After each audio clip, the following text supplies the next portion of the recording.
Makalah jalur rempah dan asal-usul nenek moyang Indonesia. Bab 1.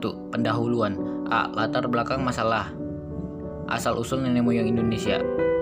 Sejarah merupakan bagian yang tidak terpisahkan dari kehidupan manusia dan menjadi suatu rangkaian yang erat sepanjang kehidupan manusia.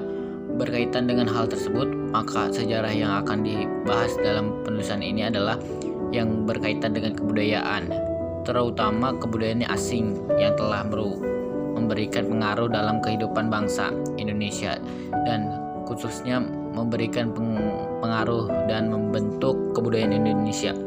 Sejarah memberikan pelajaran dan pengalaman untuk manusia di masa sekarang dan di masa yang akan datang.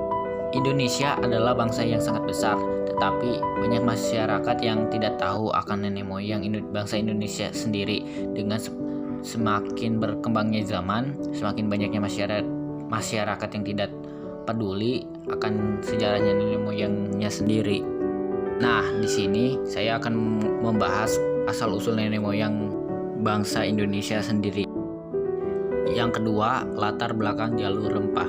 Rempah adalah tumbuhan yang beraroma dan berperisai kuat yang digunakan sebagai penambah cita rasa makanan, pengawet, bahan dan obat-obatan dan lain-lain. Rempah adalah barang yang paling berharga pada zaman prakolonial.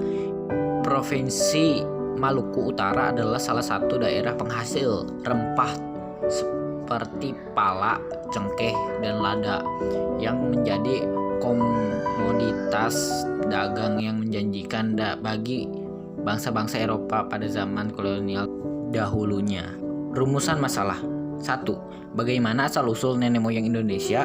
Bagaimana asal-usul jalur rempah Indonesia? Tujuan. 1.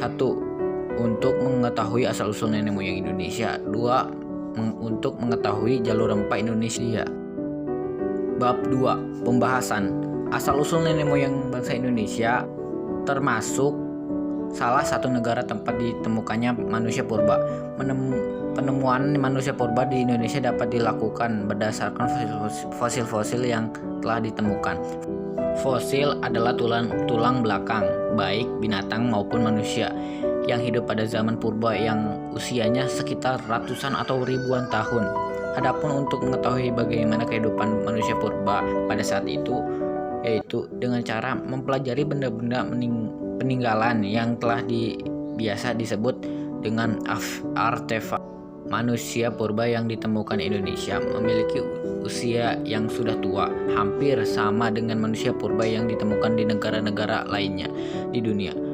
Bahkan Indonesia dapat dikatakan mewakili penemuan manusia purba di antaranya Asia. Daerah penemuan manusia purba di Indonesia tersebar di beberapa tempat, khususnya di Jawa. Menurut penyelidikan para ahli, nenek moyang bangsa Indonesia bukan hasil dari Indonesia. Jenis manusia Homo sapiens itu terdiri atas 3. 1. Ras Mongoloid, berkulit kuning, tinggi, badan cukup, hidung menonjol sedikit, tidak mancung tetapi juga tidak pesek. Penyebaran ke Asia Tengah, Asia Timur, Asia Selatan, dan Asia Tenggara. 2. Ras Caucasoid, berkulit putih, tinggi, badan jangkung, hidung mancung. Penyebaran di Eropa dan Asia Kecil, Timur Tengah. Ras Mongoloid, berkulit hitam, bibir tebal, rambut keriting. Penyebarannya di Afrika, Australia, dan Iran. Hasil penyelidikan von Hiengalen tentang penyelidikan kampak persegi, penyimpulan bahwa jenis manusia Homo sapiens bukan asli dari Indonesia. Nenek moyang bangsa Indonesia berasal dari daerah Champa, Cina, Kamboja, dan daerah-daerah di sepanjang pantai di Teluk Tonkin. Sementara itu, kalau dilihat dari pangkal kebudayaannya, mereka berasal dari wilayah Yunan di Tiongkok Selatan. Persebaran nenek moyang di Indonesia. Homo erectus dan Homo wajexkrisis pernah tinggal dan hidup di Indonesia, namun ada yang menduga bahwa kedua jenis manusia purba tersebut bukan nenek moyang bangsa Indonesia. Demikian pula dengan Australopithecus dan juga diragukan sebagai nenek moyang Indonesia. Berdasarkan ciri-ciri bangsa Indonesia terutama yang tinggi di kawasan timur, yaitu Australopithecus. Ciri-ciri fisiknya tinggi, berkulit agak gelap, hidung lebih mancung, dan rambut keriting. Adapun dugaan bahwa Australopithecus sebagai nenek moyang bangsa Indonesia. A. Keturunan bangsa dan Homo erectus. Dengan tersebut didasarkan atas pewaris ciri fisik ragawi, keturunan Protozoik yang terpindah di sekitar Lautan Tengah dan pernah tinggal di India sebelum dengan Darvida, persamaan ragawi dan bangsa mendasari dugaannya. Jadi bangsa ini bukan asli nenek moyang bangsa Indonesia bukanlah manusia jenis Megathropus, Thralaps, Vibratops, Homo solonius, dan Homo wajackensis. Walaupun terdapat di Indonesia, manusia jenis itu sudah punah. Untuk mengetahui asal-usul nenek moyang bangsa Indonesia, kita dapat menggunakan dua cara, yaitu persebaran rumpun bahasa dan persebaran kebudayaan yang bercocok tanam. B. Asal-usul jalur rempah Indonesia. Dulu nenek moyang kita tidak tahu kombinasi ini harganya bisa berkali-kali lipat di Eropa. Yulan Han, peneliti yang juga pernah bekerja di Kedutaan Besar Amerika Serikat di Jakarta, dalam bukunya tentang Kepulauan Banda, Kolonialisme dan Akibat di Kepulauan Pala, menyebut kombinasi rempah seperti pala, funi, cengkeh, dan diangkut dari pulau itu harganya bisa melonjak 100 kali lipat tiap kali mereka singgah di pelabuhan-pelabuhan Eropa hingga Romawi, Portugis, dan Belanda, bahkan sampai harus mendirikan benteng dan loji di wilayah yang kini kita kenal sebagai Maluku tersebut. Selain sisi negatif yang eksploratif di bagian ekonomi, jejak jalur berpandangan ini turut membentuk peradaban di Nusantara, mulai dari bangsa kesenian, kuliner, hingga arsitektur.